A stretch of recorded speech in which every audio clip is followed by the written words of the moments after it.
कल की वीडियो में हमने पर्यावरण एवं पारिस्थितिकी के संबंध में भाग 2 बताया था। उसी के विषय में आगे आज सुनिए। जैसा कि मैंने पहले बताया था, ये बहुत बड़ा चैप्टर है, इसे पूरा करने में काफ़ी समय लगता है, तो उससे आगे भाग 3 आज हम बताते हैं। तो ये जो पर्यावरण एवं पारिस्थितिक की समस्याएं हैं, इनसे निपटने के लिए विभिन्न संगठन एवं संस्थान बने, जिनमें से एक संस्थान सन 1972 ईस्वी में केन्या में बना, जिसका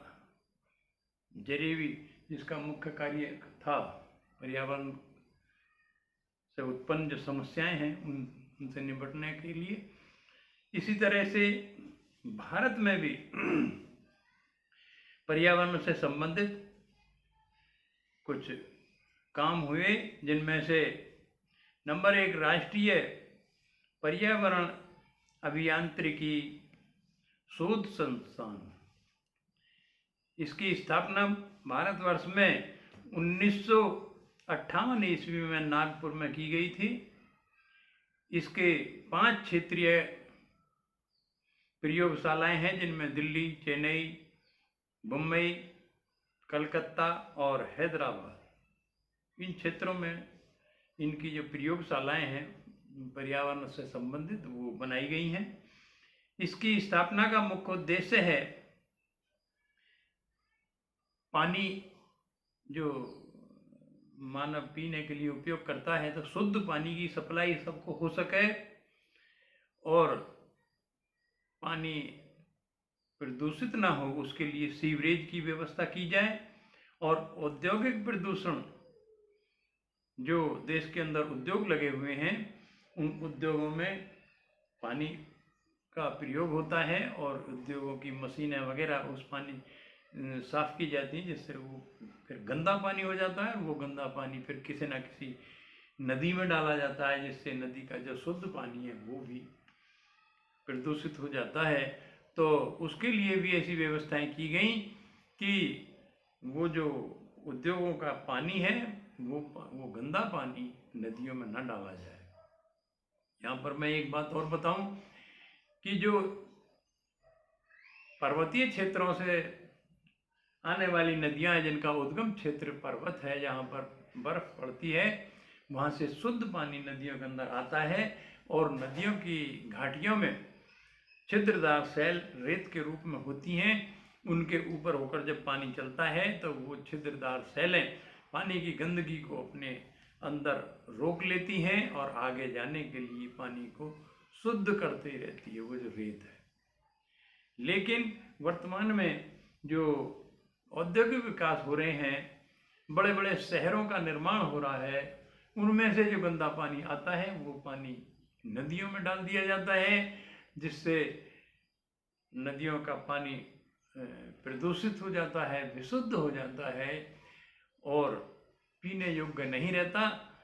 फिर उसके अलावा दूसरा कार्य हो रहा है कि नदियों में जो वो रेत है, उस रेत को भवन निर्माण के लिए निकाला जा रहा है। तो जो पानी शुद्ध नदियाँ कर लेती थीं, वो नदियों की शुद्ध करने की जो क्षमता है वो कम होती चली जा रही है। धीरे धीरे वो मैंने पहले भी बताया था कि वो जो रेत है वो समाप्त हो जाएगा और फिर नदियाँ विवश हो जाएंगी गंदा पानी बहाने के लिए। इस तरह से नंबर 3 राष्ट्रीय पर्यावरण प्राधिकरण, इसका पूरा जो भाग है राष्ट्रीय पर्यावरण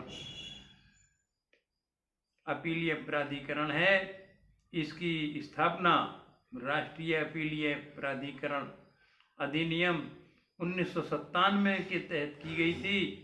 इसका गठन वन एवं पर्यावरण मंत्रालय के द्वारा किया गया था। इसकी स्थापना का उद्देश्य पर्यावरण अधिनियम 1986 के तहत क्षेत्रों के प्रतिबंध हेतु किसी भी उद्योग संचालन या प्रक्रियाओं की श्रेणी के संबंध में अपील की सुनवाई करना है।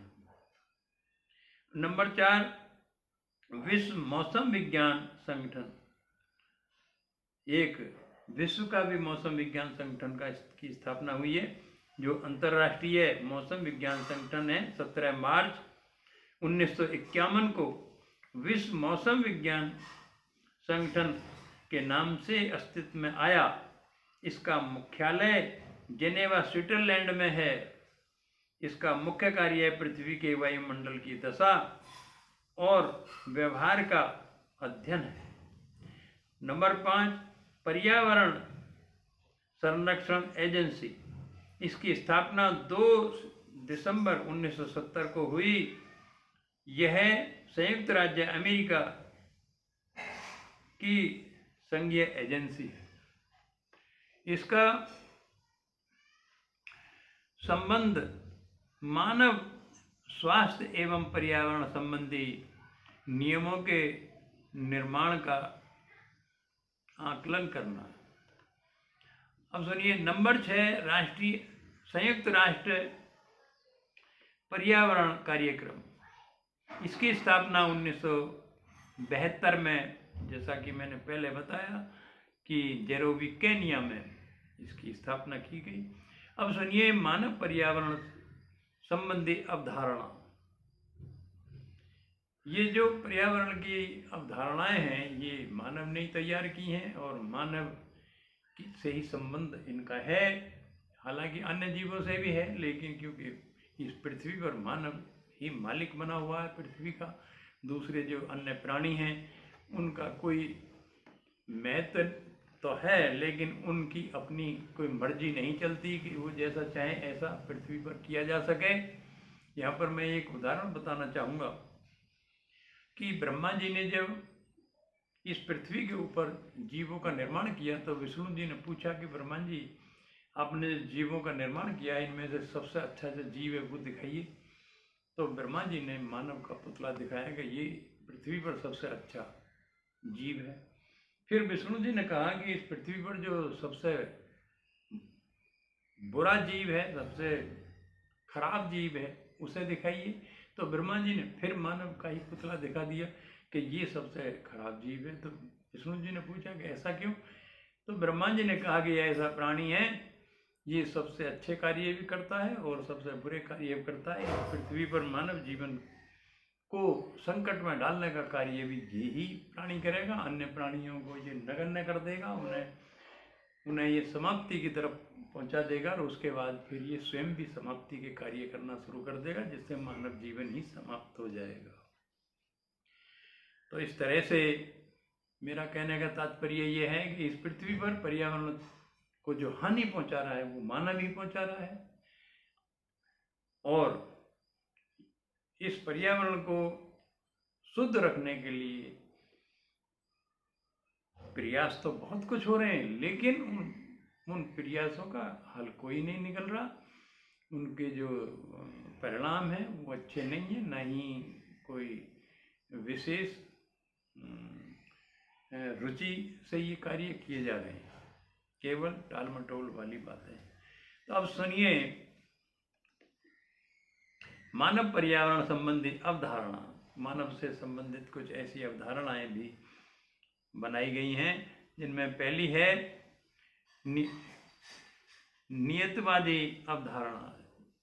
इसके अंदर कुछ विद्वान लोगों ने ऐसा कहा है कि ये जो पर्यावरण है इसमें मानव का कोई स्थान नहीं है, इसमें लाभ या हानि जो भी कुछ हो रहा है उसमें मानव का कोई काम नहीं है। ये तो केवल प्रकृति का ही अपना नियम है, उसी के अंतर्गत मानव रहता है। प्रकृति के आदेश के अनुसार ही मानव कार्य करता है। प्रकृति जैसा चाहती है उस तरह का कार्य होता है। प्रकृति यदि पर्यावरण को दूषित करना चाहती है तो दूषित होता है, शुद्ध रखना चाहती है शुद्ध रहता है। इस अवधारणा के अनुसार विद्वान लोगों का ऐसा मत है। दूसरी अवधारणा है संभववादी अवधारणा। इस अवधारणा के अंतर्गत पहली जो नियति वाली अवधारणा है उसका विरोध किया गया है कि वो गलत अवधारणा है, उसका जो भूगोलवेत्ता है उसका विरोध करते हैं। तो इसके अनुसार मानव को पर्यावरण का एक सक्रिय अभिकर्ता माना जाता है। मनुष्य पर्यावरण को इतना परिवर्तित कर सकता है कि परिवर्तित पर्यावरण मनुष्य एवं उसके समाज हेतु अनुकूल हो जाए। इसमें ऐसा है कि जैसे जो गर्म क्षेत्र है, जहाँ पर गर्मी की ऋतु जब होती है तो भयंकर गर्मी पड़ती है, जैसा कि ये मध्य भारत है, तो मानव ने वहाँ पर कूलर और एसी बना दिए जिनमें बड़े आराम से ठंडक में कमरे के अंदर ऐसा लगता है जैसे कि जाड़े की ऋतु हो। तो ये इस तरह से मानव इसमें परिवर्तन कर लेता है। तीसरी अवधारणा है नवनियतिवादी अवधारणा। ये कुछ नए उसके अनुसार माना जाता है कि जो वर्तमान में पर्यावरण में परिवर्तन होते हैं उसमें प्रकृति का भी अपना वो है, और मुख्य रूप से मानव प्रकृति का दोहन करता है अपनी इच्छा के अनुसार। उस दोहन करने के चक्कर में ही पर्यावरण में भी ह्रास हो जाता है। अब वो अपने दोहन करने के लालच में इतना ज़्यादा दोहन कर देता है कि पर्यावरण भी प्रदूषित हो जाता है, जिसके दुष्परिणाम भविष्य में मानव पर ही पड़ते हैं। चौथी अवधारणा है सांस्कृतिक निश्चयवाद की अवधारणा। सांस्कृतिक निश्चयवाद के जनक प्रोफेसर कार्ल और सावर्थे, इनके अनुसार मानव अपनी आवश्यकताओं के अनुसार अपनी तकनीकी का विकास करता है तथा अपनी संसाधनों का उपयोग करता है। इस अवधारणा में मानव की सक्रियता पर बल दिया गया है। इसके अनुसार मानव स्वयं अपना इतिहास रचता है। हमारी संस्कृति हमारी वर्तमान परिस्थितियों व आर्थिक उन्नति को निर्धारित करती है। इस तरह से सांस्कृतिक निश्चयवाद की अवधारणा विशेष रूप से संयुक्त राज्य अमेरिका में लोकप्रियता प्राप्त की। अब एक अवधारणा और है, तो ये वीडियो ज़्यादा लंबी हो जाएगी, इसलिए यहीं तक रहने देते हैं। उसको अब कल बताएंगे अगले उसमें। धन्यवाद।